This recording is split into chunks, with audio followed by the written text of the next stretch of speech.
¿Qué tal? Muy buenas tardes, son las 4:05 y estamos en directo aquí una tarde más en 8 Magazine para pasar las 2 próximas horas juntos. Un programa, el de hoy, en el que vamos a hablar de muchos libros porque es una de las mejores opciones que tenemos para pasar esta época en la que tenemos que evitar salir cuanto menos mejor a la calle. Pero además también vamos a hacer un viaje de manera virtual hasta Benidorm. Esto será a lo largo del programa de hoy, pero como siempre vamos a comenzar repasando algunas de las noticias más destacadas que nos deja la jornada de hoy martes.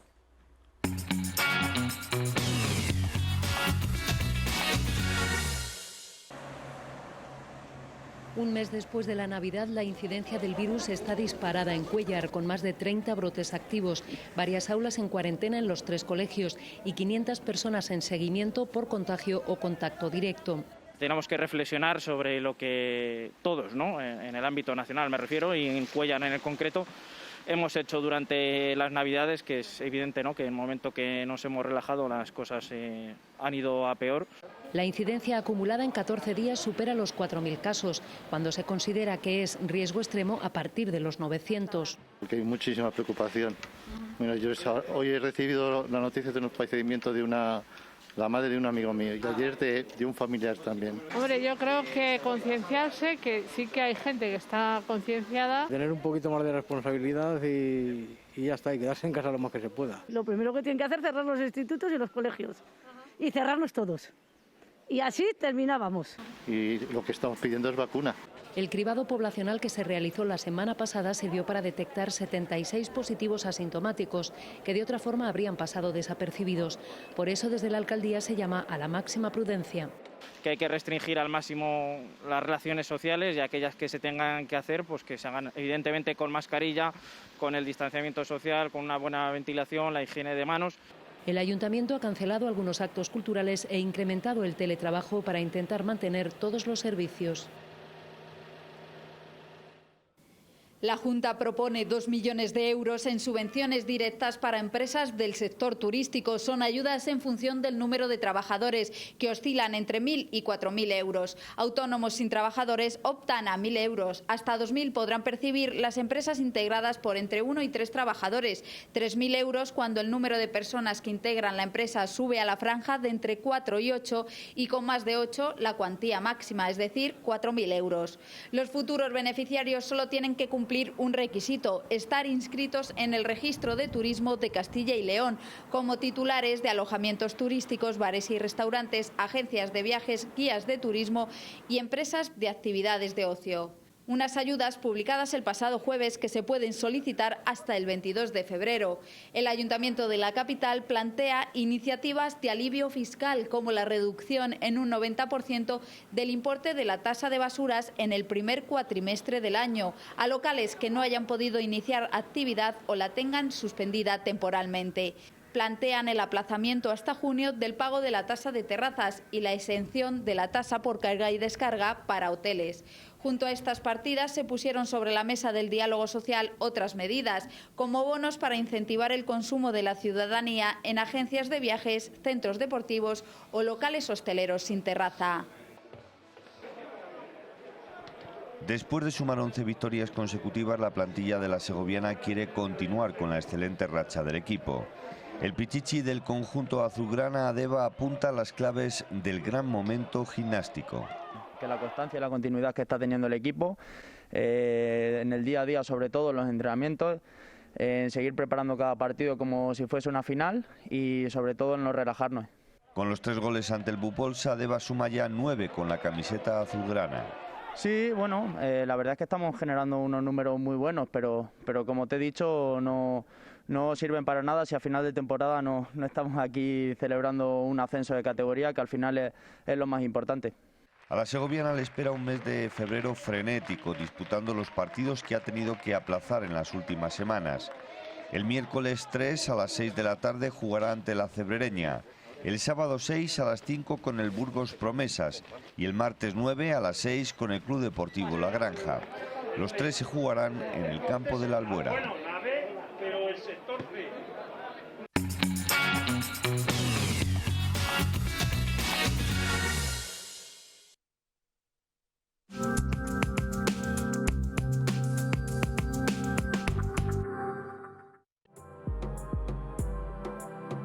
Segocer Porcelanosa. Azulejos, pavimentos, sanitarios, grifería, accesorios, mamparas y muebles de baño. No se equivoque, tenemos precios adaptados a cualquier presupuesto con la calidad que nos caracteriza. Pregunte sin compromiso, financiamos su proyecto.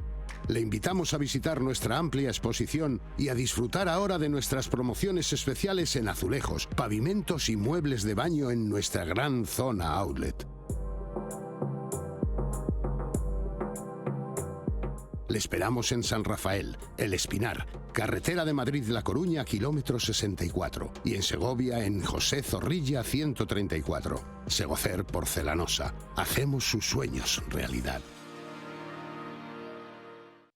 ¿Conocen Segovia Empleo? Es el portal virtual de la Fundación Caja Rural que pone en contacto a aquellas empresas que ofertan puestos de trabajo con personas que buscan ese trabajo. Pues bien, a continuación nosotros les ofrecemos las ofertas para esta semana.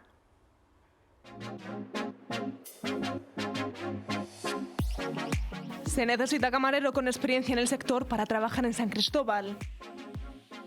La Diputación de Segovia convoca 3 plazas de ordenanza conserje.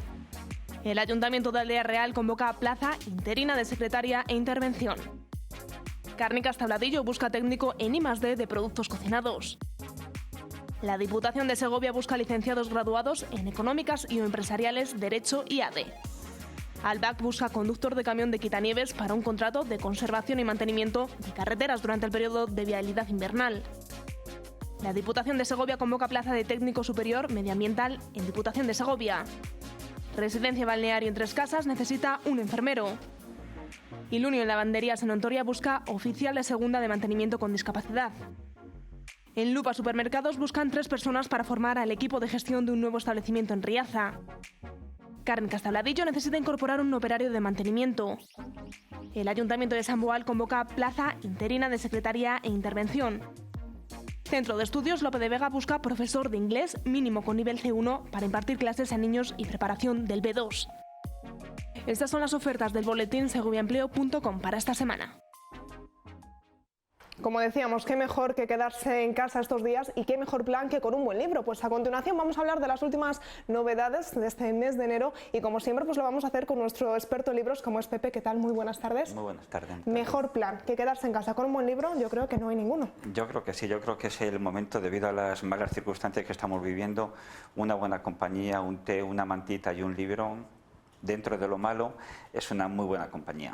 Hoy vamos a hablar de las novedades que nos está dejando este 2021. Sí, la verdad es que hemos recibido poquitas novedades, porque tuvimos un gran aluvión a finales del año pasado, pero hay libros con autores muy importantes y títulos muy interesantes. Pues si te parece, Pepe, nos vamos a ir unos minutitos a publicidad y a la vuelta desgranamos cada una de estas novedades que nos tiene preparados hoy Pepe para la tarde de hoy.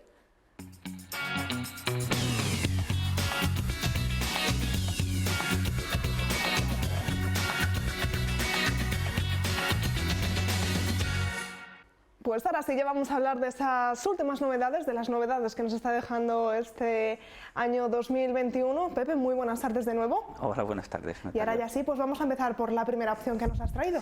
Pues la primera, la verdad es que ha sido la primera sorpresa importante, el último libro de Dolores Redondo, que a la vez es el con el que se estrenó, fue su primera novela, o sea, una novela que prácticamente pasó sin pena ni gloria, no la conocía absolutamente nadie, a la autora, y bueno, tuvo como unas pequeñas críticas muy positivas, pero se quedó en el olvido. Luego empezó con la trilogía del Bazán, los famosos asesinatos en el Bazán, en Navarra, luego fue Premio Planeta, luego sacó la precuela, y la verdad es que ahora mismo puede ser la autora española como más consagrada dentro del género policíaco, así thriller, como un thriller psicológico, ¿no?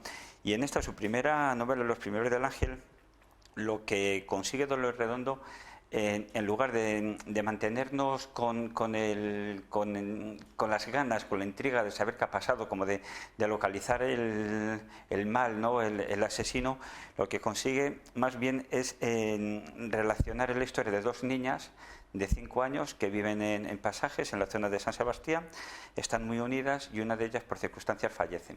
Entonces es la historia de la que sobrevive, que pasan los años y no se le va. O sea, se queda como muy dentro de ella la relación que tuvo con esa amiga, ¿no?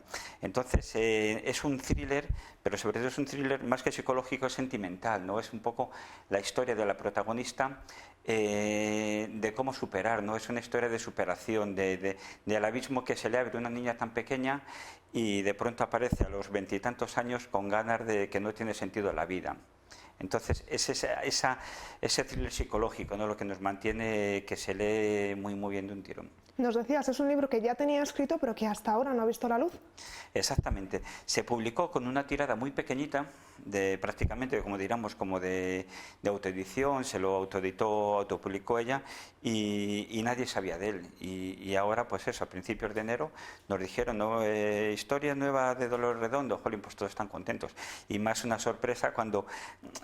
Otra cosa que tiene muy curiosa es que podemos ver los rasgos de una gran escritora como en su primera historia, o sea, en su primer guión, ¿no? En su primera, cuando eres novel, ¿no? Que dices, a ver qué cuento, cómo lo cuento y a ver a quién llego. Pues aquí prácticamente la ha dejado intacta como la escribió en los años 90. Segundo libro que tenemos para la tarde de hoy, un libro premiado.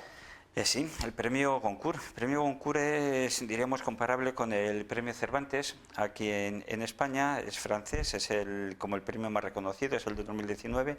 Es un autor de Toulouse, Dubois, ha sido guionista para cine, tiene distintos programas en la radio, tiene un montón de novelas, algunas famosas, otras menos importantes. Y bueno, con esta última novela, No todos los hombres habitan el mundo de la misma manera, ha dado un salto cualitativo, tanto de calidad como de cantidad y de número de lectores. Es la historia de una persona, de un señor, un conserje, que controla lo que es un edificio en Toulouse y es como un poco el consejero de todos los compañeros, o sea, de todos los habitantes de ese edificio. Igual les arregla cualquier pequeño destrozo en algún electrodoméstico, que una avería en una tubería, que le da un consejo sentimental. Hasta que cambian de presidente de la comunidad y llega una persona muy soberbia en la cual pasa algo, no se sabe el qué. Hay como un paréntesis en la historia y de pronto el protagonista de la novela, Dubois, aparece en la cárcel. Aparece en la cárcel y al que le está contando la historia es a su compañero de celda. Entonces le va desgranando poco a poco qué fue como el antes y el después de conocer al nuevo presidente de la comunidad. Es una novela que sobre todo trata sobre el bien y el mal, o sea, como la humanidad o la caridad de las buenas personas y la cantidad o lo que sabemos de las malas personas. Tercer libro, Pepe, que nos dejas sin palabras con estos argumentos. Sí. Amin Maalouf, Nuestros inesperados hermanos. Amin Maalouf fue premio Princesa de Asturias hace unos años y la verdad es que con cada libro que va publicando nos va sorprendiendo. O sea, se hizo famoso con El león africano, una novela de la Edad Media, que sorprende muchísimo, un poco en la línea Al médico de Leonard Gordon. Luego con Las escalas de Levante ha sacado distintos ensayos y casi todos los temas lo que hace es tratar sobre el problema que tienen las religiones. Son novelas prácticamente todas y lo que hace siempre te mete distintos personajes, católicos, judíos, árabes, ¿no? Y es un poco el buscar el punto en común que tienen los personajes entre ellos. Aquí la historia, en esta última novela, son dos compañeros que habitan en la misma isla pero no se conocen. Estamos hablando en una pequeña isla de Grecia, que uno es escritor y el otro es un famoso ilustrador, pero no se conocen hasta que ocurre algo en la isla y tienen que relacionarse. Y es ahí cuando se juntan un poco las dos formas de ver la vida. Es un chico, el chico es católico, tiene una forma de pensar como un tanto estricta, y la chica, la escritora, que es una escritora así de renombre, es árabe. Entonces es toda la relación que se va generando un poco para dar siempre intenta buscar soluciones, ¿no? al problema que generan las religiones. Suelen ser libros que te hacen pensar, que te hacen meditar y que tienen un poco como un pensamiento un poco más allá, ¿no? Que no te dejan indiferente, a lo mejor como los de Dolores Redondo, Ken Follett, otros escritores que te entretienen mucho, que enganchan. Pues tanto Malouf como Du Bois lo que hacen es pensar sobre todo, en el caso anterior hablamos del bien y del mal, y en esto un poquitín en lo bueno y lo malo que pueden llegar a tener las religiones. Una mezcla de culturas en medio de una isla. Exactamente, y de ahí los sentimientos que van aflorando. Es una pareja joven, no se sabe, no voy a contar esa historia de amor o no, porque poco a poco va surgiendo lo que es la libertad de pensamiento, ¿no? Podríamos decir, tanto de las dos uniones de las dos religiones. Tendremos que leerlo para descubrir si surge o no la llama entre los dos protagonistas. Vamos por la cuarta apuesta de la tarde de hoy. Sí, el último libro de Luis García Jambrina. Luis García Jambrina es un profesor, catedrático de la Universidad de Salamanca, profesor de literatura, y bueno, la verdad es que es de los escritores españoles dentro del género novela histórica que más suelen gustar y que más suele vender. No tenía ninguna novela escrita en el Camino de Santiago. Y aquí nos transporta, nos lleva a 1500 y pico, 1528 exactamente, Camino de Santiago, una serie de asesinatos, y es un libro puramente de aventuras. Aventuras, justo antes de llegar a Burgos, aparece el primer cadáver, y bueno, pues Manga, el arzobispo de Compostela, consigue entablar con Fernando de Rojas, el autor de La Celestina, porque es que este autor consigue mezclar la literatura con la historia y el enigma, ¿no? Y Fernando de Rojas, ayudado de un consejero de la Catedral de Santiago de Compostela, intentan localizar a los asesinos o al asesino, porque van sembrando distintos cadáveres por el Camino de Santiago. Toda una mezcla que hay que leerlo para ver cómo acaba. Claro, y sobre todo que te sitúa muy bien. O sea, te sitúa en el Camino de Santiago, te describe pues eso, toda esa aventura, todos esos enigmas, toda esa historia, ¿no? que tiene el Camino de Santiago, que también es verdad que estamos viviendo ahora mismo una época que cada vez que sale noticia del Camino de Santiago es un caos prácticamente. Claro, no hay peregrinos, no hay vida, y bueno, son pueblos que vivían prácticamente del peregrinaje de la gente. Y bueno, pues aquí un poco nos va a transportar al Camino de Santiago de una manera muy, muy auténtica y a la vez muy entretenida. Bueno, no vamos a poder hacer ese Camino de Santiago de momento presencial, pero a través de este libro pues vamos a echar a volar la imaginación y vamos a realizarlo. Totalmente, podemos viajar y va tanto viajar en el lugar como en la época. Y última apuesta, último libro que nos has traído hoy a la sección. La mensajera del bosque. Este libro podríamos decir que ha sido el éxito casi del boca a boca. Esta autora, Maite Ocho Torrent, es una escritora de San Sebastián, con 50 años prácticamente, que no se había dedicado nunca a la escritura, y escribió su primera novela, que es esta. La autoeditó, como hablamos al principio, de Dolores Redondo, y la fue colocando en distintas librerías, que ahora está como muy de actualidad, ¿no? Y bueno, hasta que se hizo eco el Grupo Planeta de ella, y la han conseguido editar ya con un formato grande, pues eso, con lo que es un libro de thriller auténtico, ¿no? Está siendo el éxito, podríamos decir, de principio de año, ¿no? Después de todas estas grandes novedades o novelas, ¿no? que tuvimos a finales de año. Y bueno, nos cuenta la historia La mensajera del bosque. Hay una mujer, una protagonista, que no se sabe cómo aparece en una cabaña en la Sierra de Madrid. Toda la historia transcurre en Madrid. Aparece en esa cabaña con un montón de cicatrices y no sabe cómo ha llegado allí. Y encuentra una carta en la cual su hermano le cuenta el por qué está ahí, desde cuándo había estado un tiempo en coma, y le pide por favor que no salga de la cabaña. Entonces, a partir de ahí es un thriller en el que mezcla un poquitín la fantasía. Todo transcurre por la capital, en Madrid, y es como una especie de aviso de la naturaleza, ¿no? Hemos visto también, a mí me recordaba cuando lo estaba leyendo, a estas imágenes cuando estamos confinados, de aparecer, de ver ciervos o ver osos, ¿no? en medio de las calles, ¿no? Pues es un poco el mensaje que transmite esta novela, ¿no? El daño que hemos hecho a la naturaleza y cómo la naturaleza en un momento dado puede vengarse del ser humano.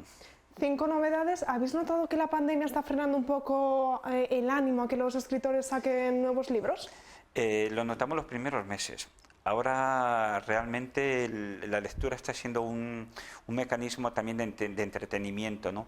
Entonces las editoriales están volviendo un poco a buscar la normalidad y a editar, porque la venta de libros, gracias a Dios, toquemos madera, no ha parado, han salido novedades muy interesantes, van a salir también novedades de autores también muy fuertes, aunque no haya Feria del Libro y no haya Día del Libro el 23 de abril o de distintas ferias, sí que está funcionando, o sea, está leyendo.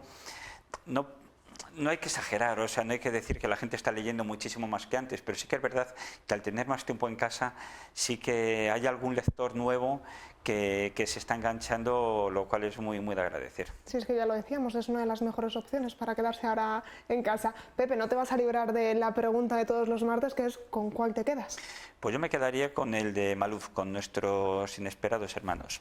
Es un autor que es auténtica, es pura literatura, escribe de muy ameno y a la vez te deja ese pozo, ¿no?, para pensar un poquitín en qué es lo que somos y a dónde vamos. Hoy solo uno, mira que llevamos unos cuantos martes sin tú y yo coincidir. Sí, porque los otros 4 la verdad es que no sabría por cuál decantarme, porque me han gustado los 4, o sea, a lo mejor para viajar y en estas fechas de confinamiento el manuscrito de Barro también, pero sobre todo yo creo eso, para darle un poquitín esa vuelta, ¿no?, a lo que ocurre en el mundo de las religiones. Pues Pepe, como siempre, muchísimas gracias por estar aquí con nosotros y muchísimas gracias por traernos las novedades de este mes de enero. Nada, gracias a ti, Natalia. Nosotros ahora nos vamos a ir a publicidad, pero enseguida volvemos para hablar de un libro más. Por si no se han quedado contentos con estas 5 opciones, a la vuelta les propongo otro más.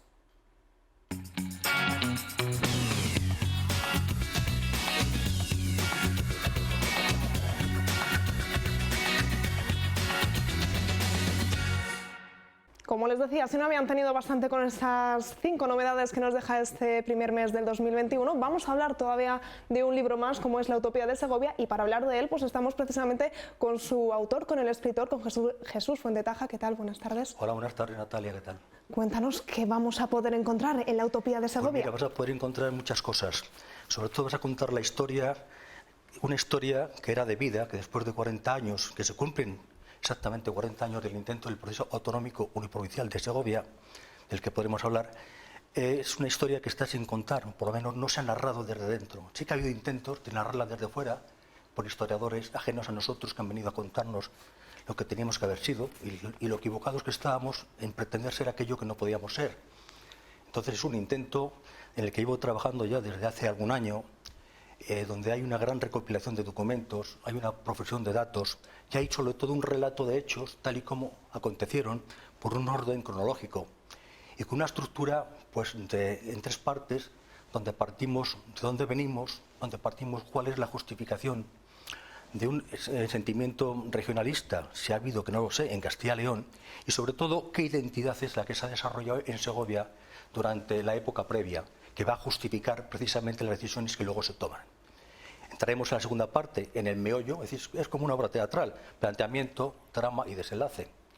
La trama es cuando hay que tomar una decisión en torno a dónde tenía que estar Segovia, en qué lugar tenía que estar Segovia, porque tenía varias alternativas, estar en Castilla y León, que es la alternativa primera, pero también podría estar sola, podría estar con Madrid o podría estar en una situación. Y esa situación es lo que luego conduce al proceso autonómico, al intento de proceso autonómico uniprovincial, que hay que decir ya de antemano que es un intento que se hace en defensa propia, que se hace en legítima defensa, porque él se quería introducir a Segovia en el lugar donde un año antes, cuando tiene ocasión el proceso autonómico de Castilla y León, que inicia el Consejo General el 26 de octubre de 1979, en la provincia de Segovia fracasa por completo. Y como fracasa por completo, nos metemos en el año 1981 y donde hay unas causas, digamos, exógenas que deciden que el proceso autonómico tiene que ir más deprisa. Y a tan deprisa que la única provincia que quedaba sin adoptar ningún acuerdo en tema autonómico era Segovia. Y no es ajeno a ello el intento del golpe de Estado del 23 de febrero, donde cambia el ritmo que se tenía que seguir en el desarrollo autonómico, donde ya lo que antes era un derecho por las prisas de cerrar el proceso autonómico en todo el Estado español, se convierte en una obligación. Y esa obligación conlleva a que haya un acuerdo entre las dos fuerzas principales en aquellos momentos, julio de 1981, UCD y PSOE, y acuerdan que la provincia de Segovia se la va a integrar en Castilla y León por la fuerza del derecho, por la fuerza prevista en el artículo 144c de la Constitución, pero evidentemente contraria a lo que los ayuntamientos, que eran los titulares, los ayuntamientos son los titulares del ejercicio autonómico, habían decidido un año antes o año y medio antes. Entonces, claro, lo que es una defensa, no sé si el iniciar el proceso autonómico uniprovincial se hubiera dado si no hay esa provocación, si no es una reacción frente a una acción. Y en ese momento, el único camino que le queda a Segovia, bueno, hay que decir que esto, no toda Segovia estaba de acuerdo con ello. Esto es consecuencia de las decisiones de UCD, que era el partido mayoritario en la provincia de Segovia, tanto a nivel nacional como a nivel local.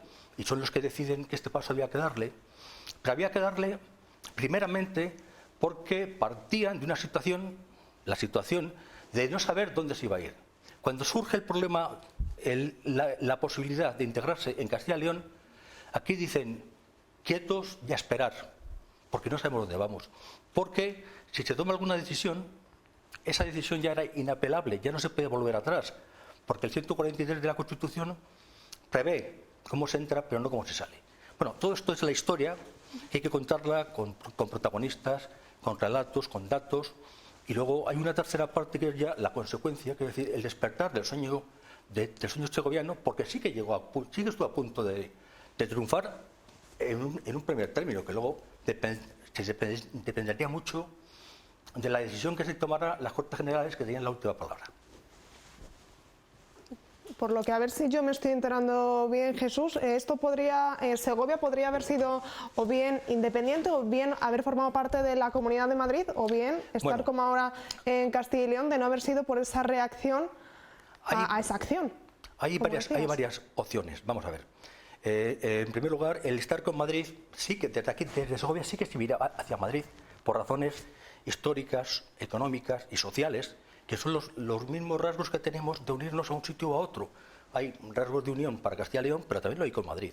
Tenemos cuenta que Madrid, hasta 1833, un tercio de la provincia de Madrid pertenecía a la tierra de Segovia. Y hoy en día hay muchos ayuntamientos que siguen perteneciendo a la comunidad de Ciudad y Tierra de Segovia. Y muchos de sus ayuntamientos todavía mantienen en sus escudos, el acueducto de Segovia. Incluso en la antigua provincia de Madrid, estaba integrado, el acueducto de Segovia estaba integrado en su escudo. ¿Por qué? Porque era el cuarterón que representaba al partido de Navalcarnero, que era una población fundada por los segovianos a finales del siglo XV. Bueno, entonces y además, no solamente históricamente es esto, pero es que además culturalmente hay una relación muy grande, pero socialmente hay más viviendo en Madrid tantos o más segovianos que hay en Segovia. Y además esto también partía de un primer momento, en el año 1976, el primer gobierno de Adolfo Suárez crea lo que llama la Comisión para establecer una región económica centro en torno a Madrid, Toledo, Ciudad Real, Cuenca, Guadalajara, Ávila y Segovia. Entonces, en Segovia estaban expectantes si iban para un lado o iban para otro. Vamos a ver,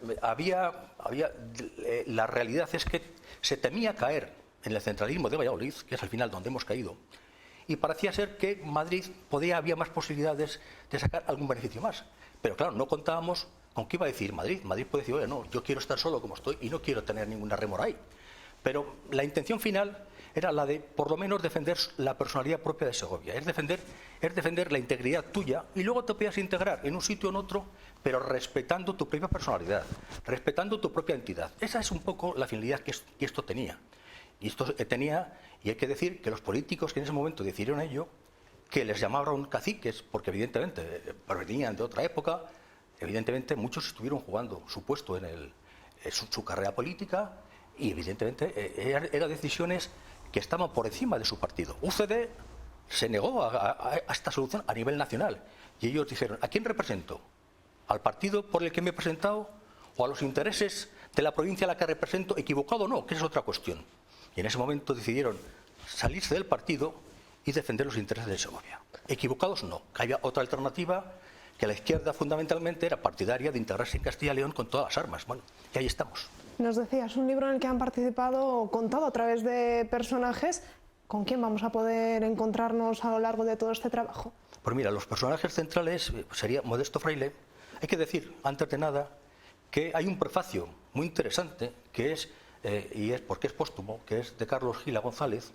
Carlos Gila González, para los que habéis nacido más jóvenes, antes, vamos, para los que habéis nacido más tarde, perdón, evidentemente era otro de los diputados provinciales, otro de los diputados nacionales que defendió el tema de la autonomía provincial, pero él sobre todo defendía el tema de Segovia. Y hay un prefacio muy interesante porque es un escrito que me mandó a mí en el año 2006, cuando sabía que yo tenía en mente hacer alguna cosa de estas, y me mandó, el 23 de diciembre de 2006, me mandó un correo electrónico donde hacía él un testamento político de todo lo que se había hecho, de todo y de las consecuencias que entendía que se habían producido con la no integración de Segovia, con la integración de Segovia en Castilla y León.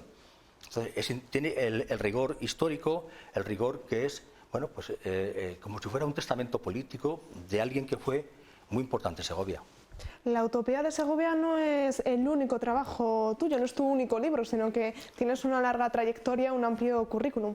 Bueno, sobre todo lo que soy es articulista, sí que vengo colaborando asiduamente con el Atentado de Segovia, en artículos sobre temas, sobre todo de temas de Segovia, social o costumbres. Y antes, bueno, pues he hecho una recopilación de artículos que hace unos años, que lo llamaba Inquietudes Segovianas. He colaborado también en trabajos colectivos como Agapito Marrazuela, un disco libro que editó el Instituto de la Cultura Tradicional Segoviana Manuel González Herrero hace unos años. He colaborado también con el Obispado de Segovia en una publicación sobre un santo segoviano muy interesante, San Alfonso Rodríguez, que en el año 2017 se cumplía el cuarto centenario de su fallecimiento, y luego pues alguna otra colaboración más sueltas por ahí.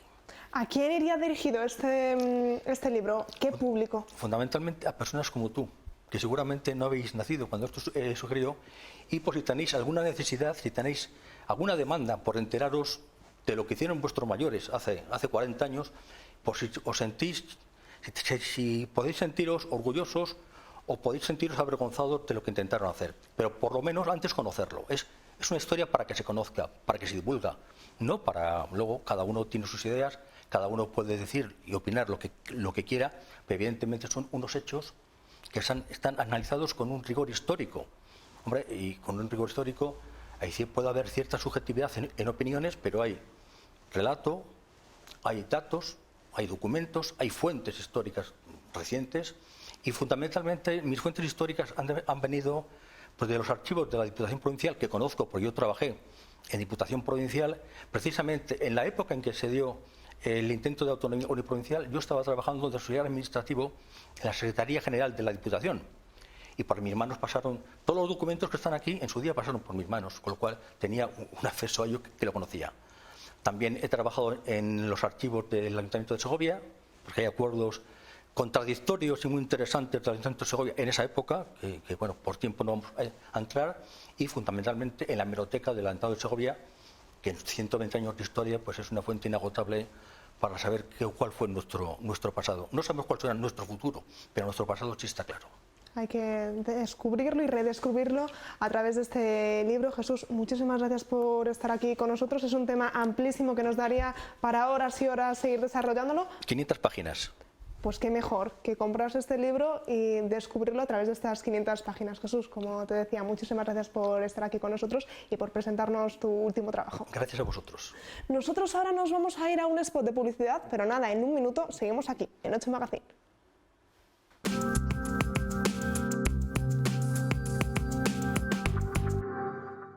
Euromaster La Unión. Expertos en neumáticos y mecánica rápida. Mantenimiento integral del vehículo. Revisión oficial, autodiagnosis, pre-ITV, alineaciones, mecánica en general. Calidad, profesionalidad y confianza son nuestras señas de identidad. Llegan los días redondos. Llévate hasta 80 euros en carburante por la compra de neumáticos Michelin para turismo y sub de llanta 16 y superior. Euromaster La Unión, en manos de expertos.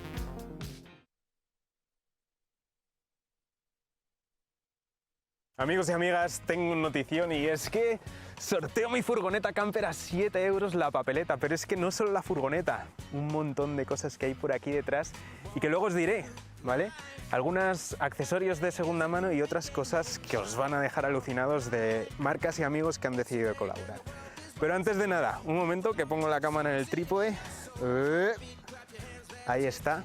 Antes de nada, suscríbete a mi canal de YouTube, Gonzaventuras, si no estás suscrito, porque es donde voy a contar cosas sobre este sorteo, ¿vale? Importante, ten en cuenta una cosa, y es que el número de papeletas es limitado y la duración del sorteo también, así que si no quieres quedarte sin papeletas, date prisa. Y ahora, vamos al lío. La furgo, una Volkswagen T4 del 98 1.9 turbo diésel. Una máquina, estas furgonetas son indestructibles, lo aguantan todo. 238.000 kilómetros. Habrá a quien esto le parezca mucho, pero estas furgonetas aguantan fácilmente el 500.000 de kilómetros. 5 plazas para viajar, ¿vale? 2 adelante, 3 atrás, o sea, es como un coche. De hecho, es solo medio metro más larga que un Volkswagen Golf y es más corta que un Volkswagen Passat. O sea que vamos, una maravilla. Entra en cualquier sitio. Tiene menos de 2 metros de altura, así que entra fácilmente en cualquier parking o garaje, ¿vale? Asiento convertible en cama y una cama muy fácil de montar. En unos segundos está lista.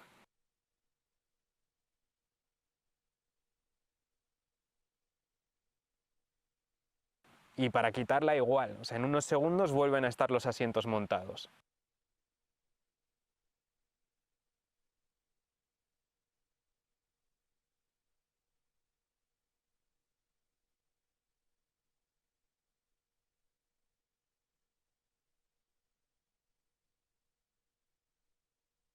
Váter químico, para que no tengas que irte por ahí al campo a hacer tus necesidades si eres de esas personas que es más fina, por así decirlo. Ducha de 12 voltios, ¿vale? Para que puedas asearte un poquito e ir limpio por la vida. Cocina de gas, con todos los accesorios de paleta, sartén, cazo, todo lo que necesitas para hacerte la comida. Todo listo, si es que está increíble. Y nevera, obviamente, nevera de 12 voltios, también enchufable a 220, de 48 litros, una maravilla de nevera.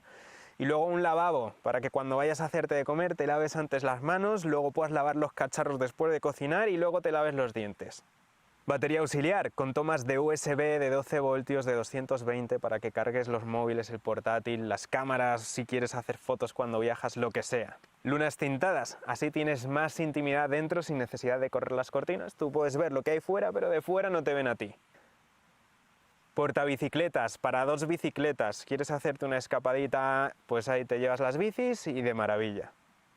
En resumen, una pequeña casa rodante y además es que está todo a la perfección, ITV al día, neumáticos, chapa, motor, tapicería y no es que lo diga yo, es que lo dice un informe pericial que me han hecho sobre el estado y funcionamiento de la furgoneta y que voy a dejar en la web del sorteo, que luego os diré cuál es, lo voy a dejar por si queréis descargarlo y comprobar que todo lo que digo es cierto. Y ahora quizá te estés haciendo 2 preguntas, la primera es, si todo está tan de maravilla, ¿por qué quiero deshacerme de mi pequeña? Bueno, pues quien siga mi canal de YouTube desde hace tiempo y mi Instagram sabrá que quiero cambiar de furgo porque, bueno, yo al final paso muchas horas dentro y he llegado a vivir en la furgo, entonces quiero hacerme con una furgo más acorde a mis necesidades. Así que, bueno, me va a dar pena, pero nada es para siempre. Y quizá ahora te estés preguntando, vale, pero ¿y es legal sortear un vehículo y hacer todo esto que voy a hacer? Pues sí, con ciertos requisitos, no ha sido fácil, llevo meses detrás de esta historia, de hecho casi un año y años pensando en ello, mucha burocracia, mucho papeleo, pero si haces las cosas bien es legal y yo tengo la aprobación de ordenación de juego para poder hacer esto. ¿Cómo participar en el sorteo? Pues muy sencillo, accedes a la web sorteofurgoneta.es, ¿vale? sorteofurgoneta.es, compras tus papeletas y te llegan al email. Cuantas más papeletas compres, más probabilidades tienes de que te toque la furgo y todo lo demás, que ahora después diré lo que es. Y una cosa, paciencia con la web y los emails, a ver si esto se va a volver muy viral y me colapsáis todo. Así que paciencia. Puede que en algún momento algo tarde en cargar, pero cargará. Importante, tienes que leer las bases del concurso, ¿vale? Lo más destacable es, 1, es un sorteo a nivel nacional, es decir, que si no eres español o no tienes residencia en España, lo siento muchísimo, pero no puedes participar. Esto es así por ley, a mí me hubiese encantado que participase todo el mundo, pero no puede ser así. Sé que muchos me seguís desde el extranjero y lo siento por vosotros.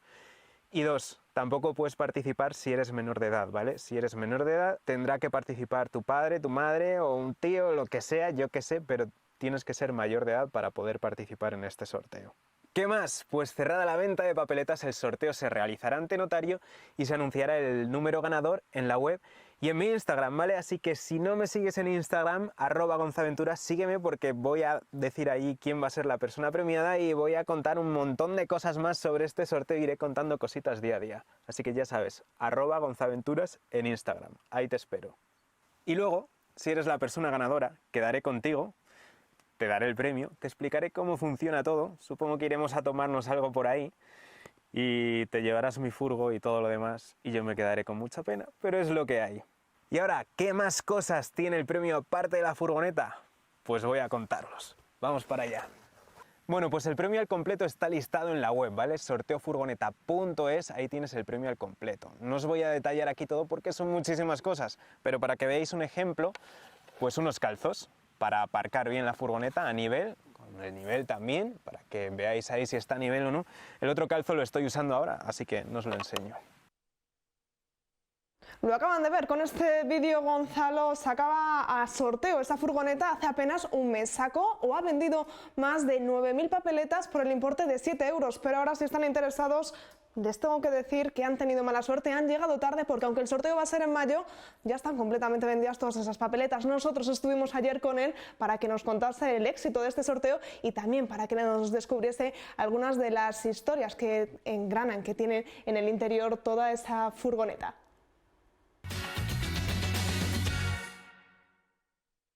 La pandemia tuvo mucho que ver en que ahora esta furgoneta esté en medio de un sorteo. Ya ha vendido su dueño las 9.000 papeletas que salieron a la venta por un importe de 7 euros, pero ahora queremos conocer un poquito más esa historia y por ello estamos con Gonzalo. ¿Qué tal, Gonzalo? ¿Qué tal? Encantado.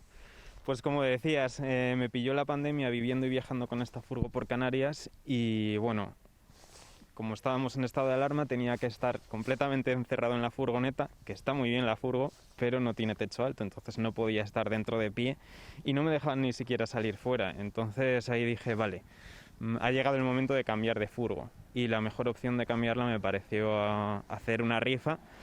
Yo gano porque puedo sacar más dinero que vendiendo la furgo de normal y mis seguidores pues todos ganan porque los que han participado van a recibir un vídeo que no publico en YouTube y luego uno se lleva la furgo.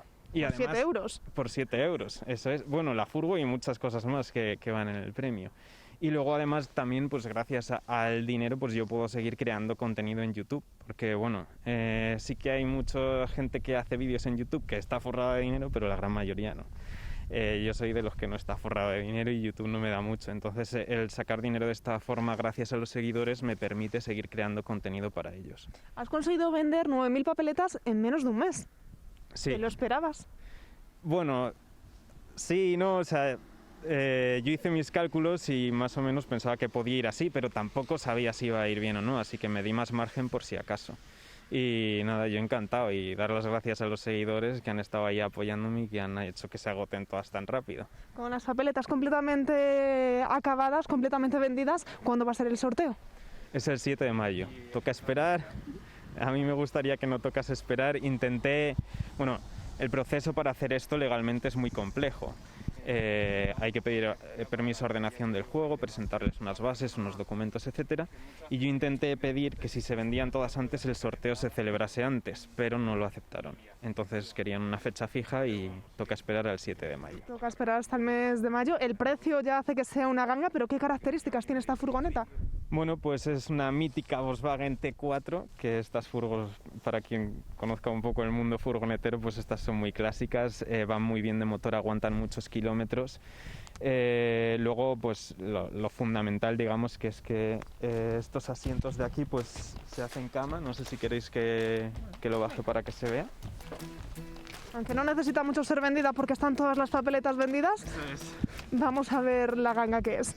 Luego es muy fácil preparar la cama en esta furgo, que en otras es más complicado, pero es que en esta es desenrollar esto.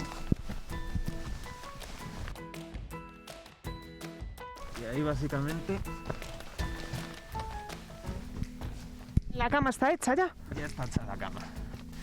Lista para dormir, y con esto se puede viajar a cualquier sitio.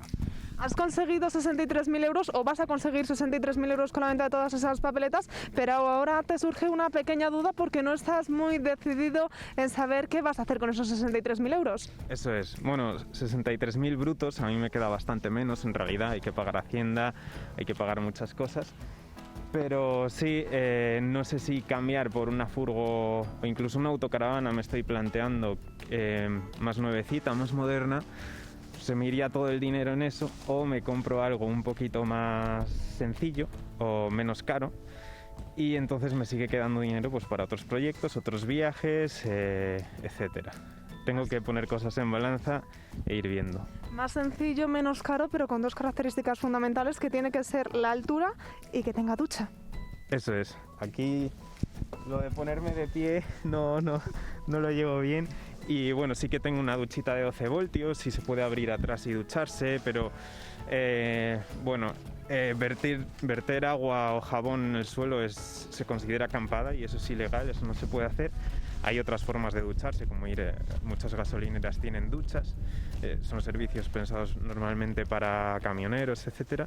Entonces puedes ducharte si viajas en una furgo como esta, que mucha gente se piensa que no nos duchamos o algo, pero sí.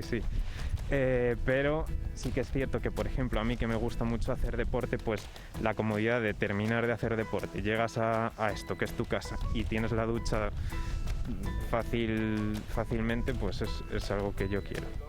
Todo un viajero, por ello forma parte de tu día a día prácticamente, y fue también un poco odisea el viaje de vuelta que tuviste que hacer porque todo esto te pilla en Canarias y para volver a casa en medio de una pandemia, una odisea completa. Sí, eso. Cuando me pilló la pandemia pues no sabía muy bien qué hacer porque en teoría iban a ser 2 semanas y yo dije, bueno, pues 2 semanas aquí encerrado las paso. Pero luego se vio que no iba a ser posible, además no nos dejaron quedarnos en las furgonetas, nos decían tienes que irte a casa y bueno, para mí esto era mi casa. Hay mucha gente que es un mundo un poco desconocido, pero mucha gente vive viajando en furgonetas o en autocaravanas, etcétera. Y esa era mi situación en Canarias. No nos permitieron seguir así y entonces a mí me llevaron a un centro de Cruz Roja para gente sin hogar. No llegué a entrar porque ahí pasé una noche fuera, sí que me dejaron estar una noche fuera, pero al día siguiente ya me cogí el último ferry, que había un ferry a la semana, y pude volverme en ese ferry a la península y a casa de mis padres fui. ¿Cuándo decidiste adentrarte en esta aventura de coger una furgoneta y viajar? Pues siempre me ha gustado mucho, bueno, no siempre, realmente hace unos cuantos años sufrí una operación de corazón, me tuvieron que operar y ahí reflexioné mucho sobre la vida y sobre cómo vivimos y sobre lo que queremos en la vida. Y ahí fue cuando cambió mi vida y, bueno, más o menos, en realidad pasaron muchas cosas más, pero fue cuando cambió mi vida y quería aprovechar la vida que tenemos. Y empecé a tener un estilo de vida diferente. Me fui a Londres, luego me volví viajando en bici me he recorrido 12 países, en moto me he recorrido toda la península y entre medias ha estado la furgo también. Me he hecho viajes como los pueblos más bonitos de España, los he recorrido en esta furgo y luego pues estaba recorriendo todas las islas de Canarias. Y sí, me gusta viajar y eso, intentar vivir aventuras y... Si te tuvieses que quedar con un solo viaje de los que has realizado en esta furgoneta, ¿con cuál te quedarías? Pues hombre, en Canarias yo estaba muy feliz, con el clima de allí estaba pasando el invierno pasado y eso era una maravilla. Me gusta también la nieve y el frío de Segovia, pero después de muchos inviernos aquí, el calorcito del invierno de Canarias estaba muy a gusto allí. Un viajero, youtuber, ¿qué es esto de Gonzaventuras? Bueno, pues un poco con la idea de lo que comento, ¿no? Del estilo de vida que decidí tener, cambiar. Pues nació la idea de Gonzaventuras. Yo ya en Londres me di cuenta de que las cosas que me estaban pasando allí había que contarlas, porque vivía, pues durante un tiempo viví en un hostal con otras 26 personas, los trabajos que tenía, y dije, esto hay que contarlo. Y a la vez yo sabía que para tener un estilo de vida en el que puedas trabajar desde cualquier lugar del mundo y viajando, pues Internet era una buena opción. Entonces mezclé esas dos cosas y dije, pues me creo este canal de YouTube que me permita ganar dinero mientras viajo y cuento las locuras que me van pasando, y así nació un poco. Y a la vez intento ayudar a otra gente pues que quiere hacer cosas similares o que tiene dudas, entonces la verdad que estoy contento con el canal, etcétera. Gonzaventuras es el canal. Sí, eso es. Todo el que quiera puede bichear, trastear ahí, conocerte un poquito más y conocer todas tus aventuras y todos tus consejos. Eso es. Y en Instagram también estoy. Pues, Gonzalo, muchísimas gracias por atendernos, muchísimas gracias por mostrarnos esta furgoneta, y eso sí, te citamos para que cuando tengas la nueva, sea una u otra decisión, también nos la enseñes. Muchas gracias, encantado. Y ustedes tendrán que esperar hasta el próximo mes de mayo para ver si son o no los afortunados de esta furgoneta por 7 euros que ha valido cada una de esas papeletas.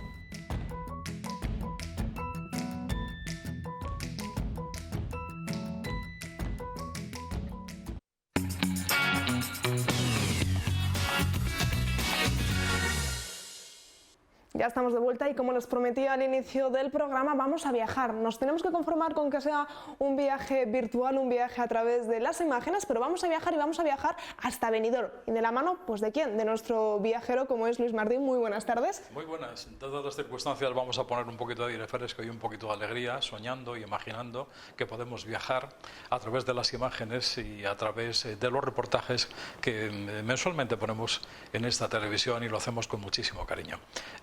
Decíamos Benidorm. Mira que yo he tenido un concepto equivocado de Benidorm, que siempre lo he tenido atragantado, que yo veía las playas totalmente cargadas de público, que veía las imágenes nefastas de los extranjeros borrachos bebiendo mucha cerveza. Me daba la sensación extraña de que aquello no era para mí. Todo tiene un porqué y todo tiene una historia, y voy con ella. Yo los viernes en Onda Cero tengo un programa que se llama también Billete Turístico Radio, y ahí me desnudo un poquito, con perdón, todos los viernes tirando del archivo y contando aventurillas de lo que yo he vivido en mis viajes a lo largo y a lo ancho del mundo. Es como desnudarme un poquito, sacando del interior esas vivencias que muchas veces son positivas y otras veces son negativas, pero la mayor parte de las veces procuro que sean divertidas. Estaba yo en Nueva York, en el Empire, allá a 380 y tantos metros de altitud, en la terracita, y me vino a saludar una pareja que seguramente por la notoriedad que puede dar la televisión me conocían, y charlé con ellos. Estaban conmemorando un aniversario de boda, y yo en un momento pregunto, digo, ¿y no tenéis vértigo? ¿No os mareáis al estar aquí a esta altitud? Dice, que va, si nosotros tenemos un apartamento en Benidorm en el piso 26. Dice, y no somos los únicos, de mi pueblo hay muchos, de un pueblecito cercano que por discreción no contaré, por eso de no identificar, ¿no? Y tirando de ese hilo, pues he descubierto que efectivamente hay muchísimos segovianos en Benidorm. Segovianos que compraron propiedades, unos como inversión, otros para disfrutar en los meses de otoño, invierno y en primavera, otros que lo tienen para ganar un dinerillo, alquilándolo en los meses de verano, lo pasan aquí en invierno, en verano, y van intercambiando, y aquello pues es un centro de atención de segovianos en una costa con un clima cálido casi todo el año, porque está en un punto estratégico. La curiosidad a que me llevó pues a meter cámara para descubrir más o menos cómo es una ruta turística por este lugar. ¿Qué he descubierto? Pues que hay segovianos que han montado negocios, hay restaurantes, hay una heladería, hay una floristería, hay tiendas de zapatos que están regentados por segovianos. Y es bastante curioso porque cuando pasas por una calle determinada, la gente cuando se identifica dice el nombre de la calle, pero no el propio, sino el apodo que le han puesto, y lo veremos dentro de un poquito. Y de ese mundillo hay que hacer un balance. El turismo en Benidorm, que puede datar el primer folleto turístico de 1893, tuvo su fuerza en los años 60, cuando muchos segovianos con el 600 iban metiendo a toda la familia en el interior, no sé cómo podían caber, pero iban hasta 4 o 5, incluían los filetes empanados, la fiambrera, incluso el pájaro y muchas veces el perro. Pero el caso es que llegaban a Benidorm, que era un punto neurálgico que se puso de moda a partir de ese año. Pero antes de que esto ocurriera, ya la gente viajaba con un tren muy peculiar que le llamaban el tren botijo, que es el que le llevaban para los que en aquel momento no tenían un coche de lujo como era el 600, que entonces el coche valía unas 63.500 pesetas. Y era, bueno, no había vehículos en España, no había vehículos y tenían que utilizar este tren que tenía un largo recorrido desde Madrid hasta Alicante y después Alicante hasta Benidorm, pues había que echar unas cuantas horas. Se tardaría y un debía de ir porrón. siempre petado de gente y por eso era lo del tren botijo. ¿Cómo comienza el turismo? Pues comienza cuando deja de entrar el pescado de la almadraba y los pescadores tienen que dejar de pescar. Ellos, para tener un ingreso económico, empiezan a alquilar sus viviendas y ese es el inicio de los hoteles y de las pensiones y de los hostales en Benidorm. Ellos fueron los precursores del turismo. Y también hay que decir que tuvieron un alcalde que tuvo una visión de futuro y supo planificar las avenidas a lo ancho y a lo alto con una visión futurista para que aquello se pudiera desarrollar de una forma muy especial. Y la forma especial fue tirar para arriba, es decir, la edificación vertical. ¿Discutible la edificación vertical? Pues posiblemente sí. Pero también se están haciendo grandes estudios arquitectónicos de esta ciudad y es un punto de referencia en el mundo. Hay edificios que son únicos y están protegidos porque la arquitectura o el arquitecto que les diseñó pues ha dado un diseño especial que ha llamado la atención en todo el mundo. Entonces hoy Benidorm es una ciudad mundial, tiene reconocimiento como ciudad, aunque lógicamente pertenece a Alicante y podríamos decir que es un pueblo, pero es una gran ciudad. Pasear por esas calles pues es ir de oriente, de poniente a levante, pasando por el interior, y nosotros es lo que vamos a hacer, al margen de que podemos hacer algún comentario según lo vamos viendo, y es el recorrido que suele hacer el tren turístico cuando uno llega allí y dice pues que me lleven y que me vayan contando qué es lo que puedo ver en Benidorm, al margen de mucha gente en verano. Pero sigo pensando que cuando esta crisis se pase, esta ciudad que tiene habitualmente unos 60.000 habitantes y que en plena temporada llega a los 250.000, volverá a ser un potencial económico y turístico. Estas imágenes las cogí en el mes de septiembre. Empezaban a cerrarse los hoteles, la situación, como en casi toda España, no es alegre, deben de quedar entre 5 y 10 hoteles abiertos y vamos a hacer este recorrido turístico, vamos a soñar un poco y vamos a pensar que efectivamente en unos meses estos segovianos que viven allí, más los que desde aquí van a Benidorm, van a seguir disfrutando de su buen clima en la costa mediterránea, sin salir de España, aunque en algunos momentos eso nos parezca Nueva York o Benidorm, como dicen ellos. Nos hablabas de ese tren turístico, vamos a ver un spot publicitario y a la vuelta nos vamos a montar contigo en el tren turístico, tú vas a ser nuestro conductor y nos vas a ir enseñando todos los rincones que tiene Benidorm. Vamos a spot publicitario. ¿Qué ha pasado hoy en Segovia? ¿Qué va a pasar mañana en Segovia? ¿Qué está pasando ahora mismo en Segovia? eldiasegovia.es.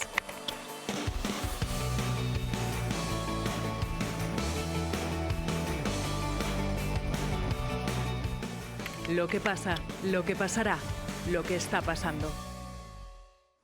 Nosotros ya preparados en nuestro tren turístico, ustedes desde casa también en el sofá preparados porque vamos a viajar y nuestro conductor Luis Martín nos lleva hasta Benidorm. Yo aprieto la tecla y en el control central aprietan el vídeo y vamos con ello. Vamos a ello. Pues ahí estamos, que parece efectivamente Manhattan, pero estamos llegando a Benidorm en taxis, que es una forma de llegar dejando el tren aparcadito en Alicante, que es el recorrido que yo hice. Esa es la isla de Benidorm, o la isla de los periodistas. Es curioso porque estuvieron a punto de venderla antes y después de la Guerra Civil y la Asociación de la Prensa del Levante Español presionó a través de la información para que eso fuera público y no fuera privado. Fíjate qué panorámica tan extraordinaria. A mí hay momentos que me recuerda a Miami, a Florida, estamos en la playa de Poniente, la temperatura siempre me ha acompañado, lo he pasado muy bien, he disfrutado paseando por estos lugares, esta panorámica con el peñón al fondo, pues sugiere e invita. Y hablando de la invitación y el paseíto, pues aquí junto a la Dama de Elche, en este paseo tan especial, podemos hacer un recorrido entre palomas, entre jardines, entre flores, pero rápidamente nos vamos a meter en el casco antiguo. Yo creo que los pescadores vivían por esta zona, aquí se han desarrollado diferentes establecimientos, tenemos diferentes ambientes para todos los gustos, iremos ascendiendo poco a poco al mítico lugar donde sube todo el mundo, que es al mirador de Benidorm. Como verás, son casas antiguas, todas tienen su encanto, cada establecimiento tiene un contenido especial. En función de la demanda, así se crean los establecimientos y podemos encontrar pues cosas muy curiosas mirando las fachadas y los rótulos de los establecimientos. Pero para cubrir esas demandas siempre están los buenos establecimientos. Esta es la calle de los restaurantes vascos y ahí también hay restaurantes castellanos, pero la calle de los vascos es una buena zona para tapear y para tomarse unos buenos vinos, no pagando demasiado dinero. Las tiendas de moda y las tiendas de zapatos son todo un hecho en este lugar, y salir a la calle y ver los escaparates es lógicamente entrar en la tentación. Pero lo de comer tiene establecimientos míticos, ya lo vamos a ver enseguida, al margen de que las tiendas de souvenir y de ropa pues son siempre un atractivo. Esta es una de las tiendas míticas, que es la tienda de los mejillones. Hay largas colas casi siempre en los buenos tiempos para tomarse unos mejillones en diferentes modalidades. Pero como verás también, en esa multitud y en ese contraste, pues hay tiendas que tienen su diseño y que tienen una visión de conjunto y ya van ofreciendo productos que no son los habituales de los bazares, ya van jugando con las marcas y hay grandes establecimientos franquiciados que ofrecen su mejor producto. Veíamos muchos locales, muchos restaurantes también destinados a los británicos. Veíamos un fish and chip. Claro. Ahora los británicos lo van a tener más difícil porque van a tener que entrar de una forma con el Brexit, no les ha favorecido precisamente. Ahí tenemos esas terrazas que sugieren el tomarse el trocito de pizza o los helados. Todavía no hemos visto muchos rascacielos y es que lo he hecho premeditadamente para ver un poco la parte antigua, para después contrastar con la parte más moderna, la que ha tenido ese desarrollo vertical. Como verás, las zonas peatonales son una delicia para la gente menor y mayor. La gente mayor ha encontrado ahí un foco de atención y una zona de esparcimiento para disfrutar en invierno del clima benigno y de pasar muy buenos ratos en esos ambientes, haciendo esto precisamente, que es paseando por ese Benidorm. Ahí están las tiendecitas que ya han evolucionado, ya no son los bazares tradicionales. Las zonas peatonales son todo un lujo. Esta es la avenida del Mediterráneo, que ha estado en obras durante muchísimo tiempo y se ha transformado periódicamente. Han puesto una iluminación que haremos más tarde, que también ha sido un poquito polémica. Llegamos a la noche y desde la zona de Poniente y desde las alturas contemplamos lo que es el mirador, allá a la distancia, y también el puerto. Ese fue uno de los rascacielos más altos que tuvo Benidorm. Hoy yo creo que lo ha superado el rascacielos Tempo. Y la noche pues te da esa sensación de que efectivamente estás en esa gran ciudad que podría estar en otra parte del mundo, y sin embargo la tenemos cerquita, y quizá por eso el éxito y la buena acogida de que los segovianos se vayan a disfrutar del buen clima y del buen lugar como es Benidorm. Aquí reconocimiento a los pescadores que fallecieron. Vamos subiendo poquito a poquito. Vamos a llegar al balcón, que son imágenes míticas que hemos visto muchas veces, pero es un lugar idóneo para descubrir a la parte derecha la zona de Poniente y a la parte izquierda la zona de Levante. Estas esculturas nos recuerdan que hubo un castillo en esa zona concretamente. Esta es la iglesia, bonita iglesia por dentro y por fuera, de Sant Jaume y Santa Ana, y esto forma parte de ese recuerdo al castillo que en ese momento, que hace mucho tiempo hubo en este lugar, y que hoy es el mirador de moda para presenciar el desarrollo turístico y arquitectónico que tiene Benidorm. Como verás, puede estar denostado y criticado, pero todo lo que estamos viendo no deja de tener un encanto, una belleza, y además los que lo cuidan y apuestan por el turismo lo miman y lo tienen limpio y en condiciones debidas para que la gente disfrute plenamente de estos lugares. Ahí tenemos la zona de Poniente con su puertecito. De ahí sale un barco que nos puede llevar hasta la isla de los periodistas o la isla de Benidorm, que la tenemos enfrente. No hay que pagar mucho, solo hay un establecimiento hostelero y podemos comer. Ahí tenemos esa otra panorámica de la otra playa, la de Levante, desde la distancia.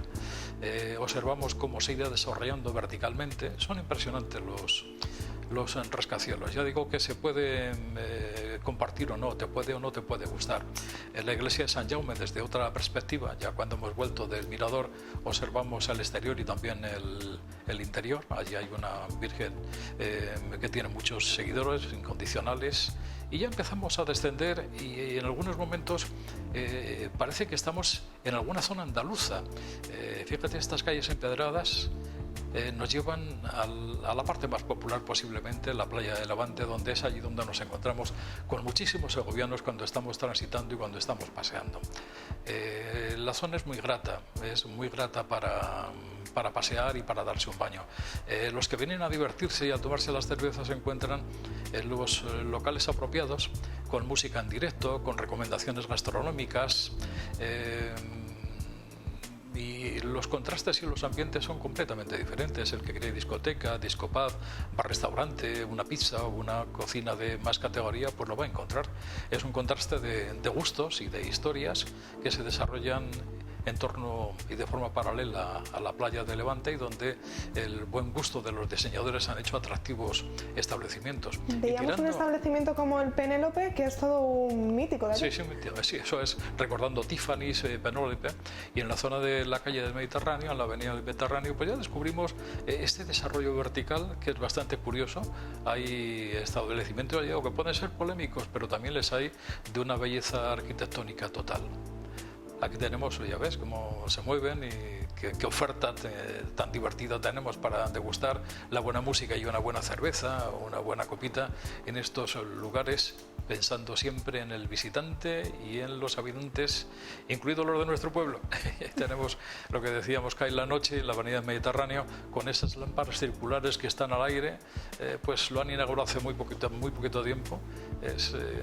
Ya digo que está levantando alguna polémica ese tipo de iluminación, y no sabemos si con el viento aguantará. Pero bueno, ahí está la novedad. No dejan de evolucionar permanentemente. Hay que tener en cuenta que la inversión y el gasto de los turistas es una gran fuente de ingresos. Eso es curioso. Es un rascacielo que no le llaman el rascacielos, sino el rascasuelo. Era el ayuntamiento de Benidorm, que en vez de edificarle para arriba, le edificaron horizontal. Y en cada ventanita hay el nombre de un ciudadano de Benidorm. 60.000 nombres, que son los que pertenecen, los que viven habitualmente en este lugar de la costa del Mediterráneo. Ese ha sido el recorrido turístico que hace el tren. Después, ¿qué ocurre? Pues que hay... me lo ha dicho mi amigo Juan, al margen de la gente que canta las habaneras junto a la estatua de la Dama de Elche, pues un Benidorm oculto, más frívolo, más musical, digamos que, como diría Sabina, el Benidorm canalla. Bueno, pues ese Benidorm canalla yo no lo he descubierto, y no es que tenga muchos de eso de descubrirlo, pero que efectivamente el que se mueva por la noche y quiera tomarse copas cambiando de ambiente, pues también lo va a encontrar. Eso sí, ojo con los pecadores. Las últimas imágenes, que eran las desde una montaña que está arriba del rincón de Lois, allá hay una cruz que la pusieron los padres franciscanos en los años 60. ¿Y por qué la pusieron? Pues para perdonar a las pecadoras que se pusieron atrevidamente por primera vez el bikini en este país. Mire usted. Curioso, fíjate. Qué curioso, ¿verdad? Pues ya digo que es que ese alcalde que tuvo una visión de futuro, estaba muy vinculado con el franquismo y tenía concesiones especiales para tener un desarrollo turístico especial. Y los franciscanos, que no vieron con buenos ojos que las chiquitas llevaran en aquel momento bikini, pusieron una cruz en lo alto para perdonarnos a todos. La cruz se ilumina por la noche, cuando miras al fondo recuerdas este pasado y esta historia que no deja de ser una curiosidad en el reportaje de Benidorm, como quieren llamar ellos. Luis, muchísimas gracias por este viaje, muchísimas gracias por hacernos viajar en una época tan complicada, y ojalá muy pronto podamos ir a visitar de nuevo, volver a perdernos por esas calles en Benidorm, que será muy buena señal de que la situación, la pandemia, poco a poco está mejorando. Será un buen síntoma. Voy a dar una esperanza. He leído recientemente que los jubilados van a ser los que van a salvar el turismo a partir del mes de junio, siempre que nos jubilen a todos y que en el mes de junio podamos salir de viaje. Pero parece que se están haciendo estudios bastante profundos para que el reflotamiento turístico comience con la gente llamada de la tercera edad, y con ese lema, los del inserso. Pues ojalá sea así. Muchísimas gracias, Nada, Luis. Te citamos el próximo mes para que nos vuelvas a hacer viajar de esta manera. Tendré que tirar del archivo porque lamentablemente estoy en dique seco y no paso del barrio de San Lorenzo. Pues nada, tiramos el archivo y volvemos a viajar. Hasta la próxima. Hasta la próxima, Luis. Y nosotros precisamente con este viaje, que espero que hayan podido disfrutar, que les hayamos intentado pues despejar un poquito la cabeza, hemos llegado al final del programa, pero ya saben que mañana les esperamos aquí en 8 Magazine a la misma hora de siempre, a partir de las 4 y 5, y ahora les dejo con lo mejor de nuestros archivos, con esta videoteca. Disfruten de la tarde. Hasta mañana.